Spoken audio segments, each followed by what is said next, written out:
It's hard to believe, but it's our 25th year in business.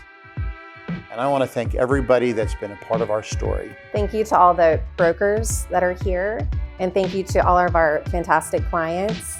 And here's to the next 25 years. 25 years has gone by really fast, and I think the fact that we all really love what we do for a living and the people that we get to do it with, that we're all so thankful. So thanks to everybody for the 25 great years. One of my favorite deals to be involved in at Venture was when we won the Albertsons account. It was early on, and it was a whole team effort. Almost every single broker in the office got involved. We were going nights, weekends. We drove every single property. We put together an analysis on the strengths and weaknesses. We got market comps. We even had our graphics guy up in a plane, kind of pre-Google Earth, flying 128 stores in north central Texas. And then we put together these gigantic books that were probably 40 pounds a piece. We had 4 of them, and we flew them to Chicago and handed them to the client. Had staff pulling all-nighters. It was the most amazing team effort I've ever seen. Some of the people ended up working on the account. Some of them didn't. They just knew that it was important to our company to win it, and everybody pulled together to do everything we could to win. And we did. One of the most noteworthy clients that we represent is LA Fitness, and there's a really unique story behind that. Originally, this account was referred to us by one of our competitors, Mickey Ashmore at UCR. Mickey represented Lifetime, and Lifetime would not allow them to also represent LA Fitness, so he recommended us as the brokerage company. Since then, we've done over 80 transactions with LA, representing them in North Texas and Central Texas. One of the deals that took a lot of stamina was a LA Fitness deal we did with Kirk Hermanson up in Frisco. It probably from start to finish, between dying 3 or 4 different times, it took 7 years to get done. I think LA Fitness looked at the site originally. We didn't think there were enough people, so we kind of paused the deal. Then we came back to it, and Kirk had some other deals working. He wasn't ready to do it. Then the Great Recession hit, and everybody hit the pause button. So from the time that we looked at that site, initially put it in front of LA Fitness's real estate committee, to the time we opened our club, which has been wildly successful, it was 7 full years. So having kids that were young at the time, it's kind of funny when you start a deal when your daughter's 3 and end it when she's 10. The Tootsie's deal at the Plaza President Center was a real turning point for the property. In a short amount of time, we had 2 of our most significant retailers closed, being the Gazebo, which was a luxury women's clothing store, and Mark Shale, which was upscale's men and women's clothing. 2 large vacancies right next to each other in the center. We were very fortunate to track the interest of Tootsie's out of Houston, and they took the former Gazebo space, which was about 18,000 square feet. And after that, we were able to re-tenant the Mark Shale space originally with storehouse furniture, and then at a later date, we were able to bring Orvis to the property, and they are in that location today. Mike has always been such a great steward of that property, and it's just his baby. And it's funny because I've come to him many times with different tenants I'm working with, and he's never had any interest in putting them in the plaza. And it's like, but I'm going, come on, man, we're partners. But he's just such a great steward of that property, protecting it. So when I got to bring Orvis and it passed the Mike test, I was really, really excited. One of the most notable transactions that we have done from a tenant representation side was bringing Nebraska Furniture Mart and Berkshire Hathaway into Texas with the opening of Nebraska Furniture Mart. We actually assembled 425 acres in the colony, and it was such a massive deal, not just because of the size of the land, but because the amount of improvements that needed to be made, changes to the toll road that's out in front of it. And the colony was an extraordinary partner, and it wouldn't have happened if it weren't for the vision that the city of the colony had for this site, and all that they did to help make this thing become what it is. Today, it's a part of a larger development called Grandscape, which is also owned by Nebraska Furniture Mart, and it has some of the most unique entertainment concepts in the country. So one of my favorite stories is the Deep Ellum story, and how Mike Geisler, he really just kind of dragged Scott Orman down to Deep Ellum If I'm remembering correctly, I think it was he had said, let's go grab lunch down here. Brought Scott down there, and Mike Geisler really saw the vision for Deep Ellum. I think before really anybody did, and he convinced Scott Werman that now was the right time to start assembling tracks down in Deep Ellum. Part of the problem with Deep Ellum over the years is it was just so disjointed with numerous different ownerships, and he really saw the vision and took advantage of the time right now. And so over a year's time period, they put together 60 different ownerships and assembled a large land parcel. And we were able to come in and start working on leasing from that point out. And that's where the magic really began, because Amy and Colin started leasing those properties, and those rents probably peaked at $12 gross. And within 4 to 5 years, those rents were now at 40 triple net. So a great amount of rent evolution in a short amount of time. And I think one of the neatest stories is what Scott required out of us in terms of marketing the space. Yeah, one of our greatest challenges, I would say, was Scott didn't actually allow us to use marketing materials. So we were working on this property for several years, and I think I thought I misunderstood him when he was explaining to us that we're not going to have a marketing deck, we're not going to send it out to anybody. So it was a very kind of, I guess, grassroots, organic, let's show the property and let it speak for itself. So when we had a tour down in Deep Ellum, we were meeting people down there and walking them through each building one by one. And one thing that was important to Scott is that we would get everybody into almost every single building. So picture, a summer's day, 100 degrees, and we're walking through these buildings. But it really worked. People saw the vision, and those buildings are so special that people were captivated by them, and it really helped build that story down there. It's very unusual in Dallas to have old building stock like that. And that ended up being our greatest strength, is these buildings spoke to these restaurateurs, and it drove the tenant rep brokers crazy because they just wanted to put another site with a site plan in their binder.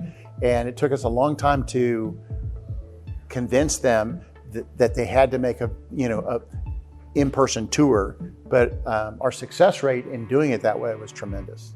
One of the first things Scott did after we acquired all the properties was that he met with all the stakeholders in the neighborhood. Those were residents, some of those were tenants that had businesses there. Some of those were the customers that frequented whatever the bars were or whatever was down there. And he really wanted to hear what they wanted and what they didn't want. And what they didn't want was change. They didn't want to see a Starbucks down there. And Scott stayed true to these things that they asked us to respect. I also remember in the first Deep Ellum Foundation meeting, which was also kind of the meeting for the PID, the Public Improvement District, Scott laid out a bunch of ideas, and two of the other significant property owners came up to us at the end of the meeting and said, if you do those things, we'll pay our share. And that created alignment now with the three largest property owners and just increased the momentum even further. So some of the tenants, one of the first tenants, or a catalyst, was the Pecan Lodge Barbecue. And so they've thrived since being down there, have done very well. We also did the Stir deal, which is still going, still thriving, fantastic sales. In addition to Stir, the same ownership opened Vidora, which is a Mexican concept down there.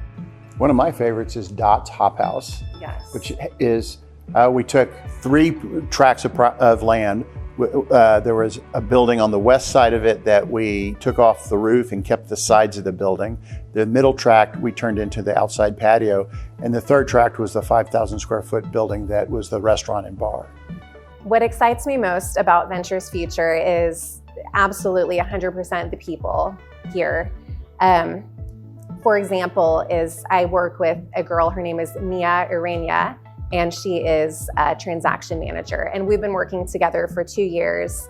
And I think the best part of this business that I kind of had just seen in my second half of my career is being able to mentor people and to watch other people grow. And it's even more rewarding than, finding success on your own, is watching someone else be able to grow and establish themselves in the business and just see their day, weekly, yearly growth has been really fun, and I'd say the most rewarding. So I'd say it's the people, and we have such a great team of young people right now. So it's gonna be fun to see them thrive. My name is Evan Weir, and I've only been at Venture for a few months now. Previous to this, I was at a private equity real estate group that was acquiring small town retail assets, multi-tenant and single tenant. But before that, my background includes some traditional investment houses. I was an analyst at Merrill Lynch, where I had a lot of exposure to public markets, equities, debt. So what gets me most excited about investment sales is the intersection of the financial markets and which is a lot of science, and the art of retailing. So when I started interviewing at different firms, I found that Venture was the best option for me, and there's a couple of reasons why. One is that if you look at the brokers here, there's a lot of tenure on our senior broker front. And these are guys that have been working at the same place for 10, 15, 20 years, and they don't have any plans to leave. That's very unusual in the world of brokerage. And what it tells me is that we all know productivity is the product of tenure. And the reason these venture brokers are so productive is because they've been pedaling in the same place for a long time. They're not getting up to go change bikes and losing all their momentum, starting over from scratch.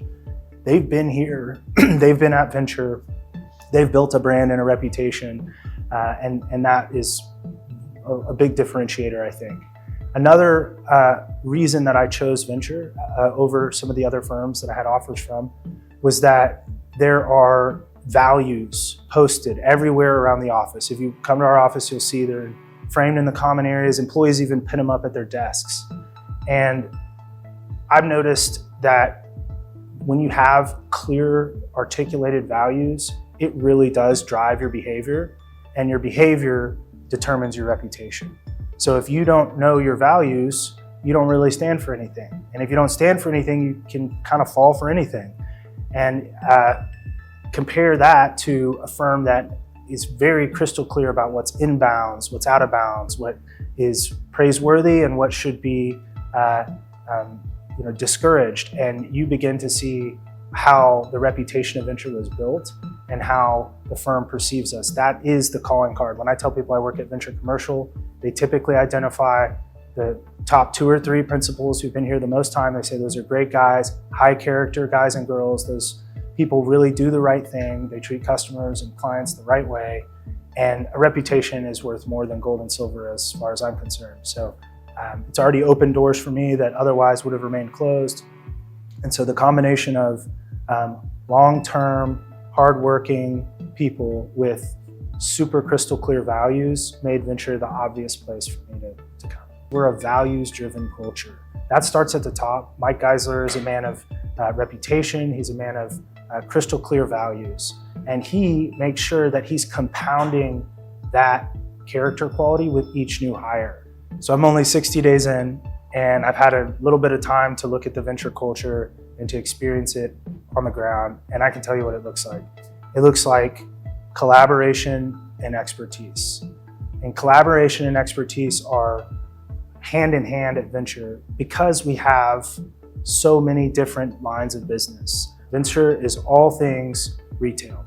We have expertise and we have the desire to collaborate, and that is extremely valuable to our clients. When you uncover a need that's outside of your area of expertise, to be able to bring in a trusted partner who's gonna be not only able to help, but willing to help and open about helping and collaborative in that effort. So there's a family feeling and a camaraderie here. Describing the Venture culture is not really easy because it's unique. I think one of it is just a passion for what we do and providing value-added service. And, at the end of the day, it's not about, how many dollars per hour per client or whatever. It's really how do you provide service? How do you move the needle? How do you help your clients exceed expectations and be successful? But it's a passion we have here that I don't see in other places. And it's really a culture of caring where people care about one another. When we were winning that Albertsons account we talked about, a lot of time went in. There was all-nighters. There was the whole company coming together to help. We had this celebration dinner after we won the business. We went to Albernays and had, took a bunch of the team there. And one of our assistants, got to sit down and talk to her at dinner, and she was telling us how much she loves it at Venture. And she was telling us this story about she's always telling her friends when she gets home from work how much she loves her job. And it kind of became this joke among all of her friends that nobody really likes her work this much. There's something she's not telling us. And it became known among her friends as the Stepford job, from Stepford Wives. So it's fun to be a part of something that's so different, so unique, that people don't understand it. They don't get it. One of the things that I'm most proud of in building the company is just the effect we can have on each other's lives. I find it so rewarding to see people such as Amanda, who joined us right out of college, who's now a mom with 2 kids and one of the best brokers in the office. I am grateful for so many people along the way. From the very beginning, there were 2 people in other firms that were insistent on helping us, and that's so unusual. One was Clay Smith at Cornerstone Commercial Real Estate. He was 2 floors above us, and at the time he had a color printer, which nobody had, and he offered that to us all the time. Not knowing how to do certain things, not knowing certain types of vendors, people like Clay and like Jim Makins were always there and were insistent on helping us. Some of those people stay here, and we're really conscious about creating a place that doesn't have ceilings so that you want to stay here. And then life brings people to other places too, and that's okay. My hope is that everybody has good memories of their time here, that they left a better person than when they started.